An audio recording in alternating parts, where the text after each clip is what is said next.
Finalmente chegou a hora de falar sobre o meu filme favorito da franquia. Bom, pelo menos até a data de publicação desse vídeo aqui. Estou falando de A Morte do Demônio, versão lançada no ano de 2013, e que com certeza faz parte do meu top 10 melhores filmes de terror. Isso, é claro, se existir uma lista, né, que eu categorize isso. Bom, enfim. E é um filme que ele é tão bom, mas tão bom, que eu me lembro exatamente da primeira vez em que eu assisti, onde eu fiquei tão impactado e tão impressionado que eu nem sabia como reagir quando terminei a sessão. Pois é, realmente me marcou. Foi a partir daqui que eu conheci a franquia A Morte do Demônio, porque antes disso eu nem fazia ideia de que ela existia.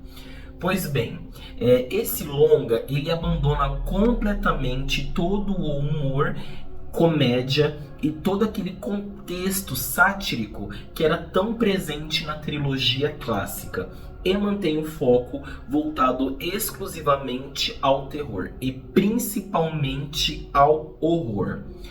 O Ash, personagem tão marcante na franquia até então, ele também é deixado de lado. Então, dá para entender que essa versão, ela funciona como uma espécie de releitura, digamos assim, bem entre aspas, do filme original que foi lançado lá no ano de 1981. Conseguimos perceber desde os primeiros minutos do filme que ele realmente tem uma pegada, um clima, um ar, um foco completamente diferente dos anteriores e de tudo que foi estabelecido até aqui. E isso é algo realmente muito bom, porque um filme que carrega o título de A Morte do Demônio, vamos ser bem sinceros que não combina nada com humor.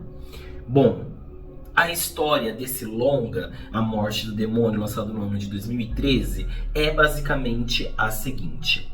Mia é uma viciada em drogas que, para vencer os seus demônios pessoais, vai com seu irmão David, a namorada do irmão Natalie e os amigos de infância Olivia e Eric até uma cabana rústica que pertence à família, localizada no meio de uma floresta.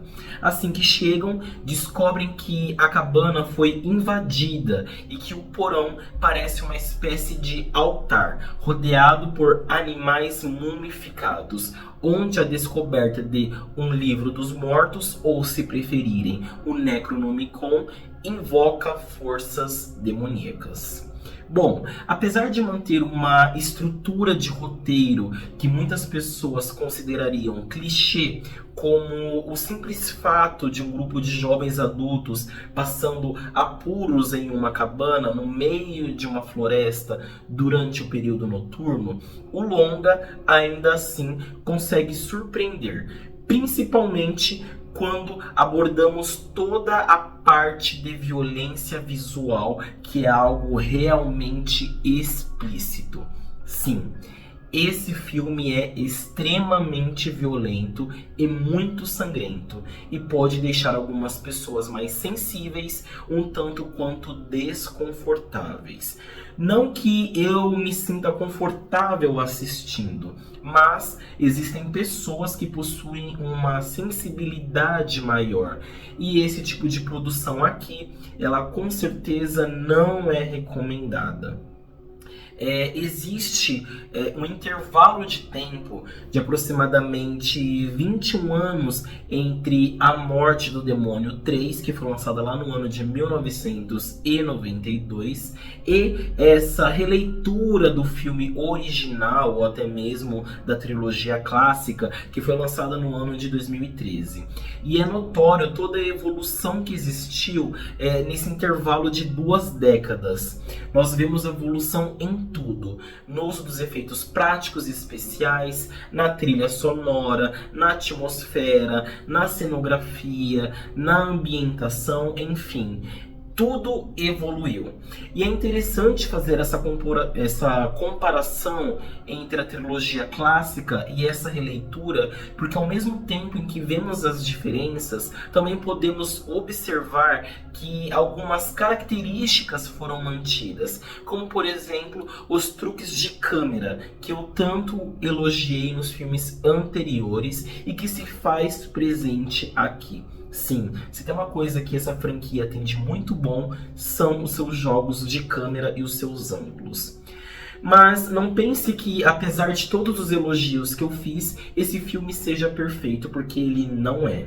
Ele dá umas pequenas escorregadas aqui e ali, principalmente naquilo que nós, como espectadores, consideramos óbvios. Mas eu entendo que parte desses deslizes eles precisam existir para que a história possa acontecer. Um bom exemplo disso são algumas atitudes imbecis e burras dos personagens. Bom, de forma geral, A Morte do Demônio, lançado no ano de 2013, é um ótimo filme de horror. Sim, é uma produção de horror e não de terror propriamente dito. Afinal de contas, o terror tem o foco de criar um clima tenso, apavorante, realmente assustador e que certas vezes envolve mistério, enquanto o horror possui um foco mais voltado para o visual, para a violência, para a agonia, para a angústia. E eu sinto que essa produção se agarra com força nesse quesito, focando muito no horror e por vezes deixando o terror de lado, não se aprofundando em muita coisa, por exemplo, nem mesmo criando um clima, nem uma atmosfera assustadora, e sim algo inquietante do ponto de vista visual. Para finalizar, A Morte do Demônio, versão lançada no ano de 2013, é um ótimo filme para ser assistido, sim, com certeza. Ele acerta em diversos pontos, escorrega em pequenos erros, mas que não são suficientes para estragarem o conjunto da obra como um todo. Então, é uma boa pedida para quem quer assistir um filme e com certeza ficar vidrado com ele, assim como eu fiquei na primeira vez em que eu assisti. Meu nome é o Eric Pedro, esse é o canal Terronologia. Se você gostou desse vídeo, por favor, curta, se inscreva no canal, porque assim você me incentive muito a continuar investindo aqui no YouTube, beleza? Muito obrigado, até a próxima e tchau!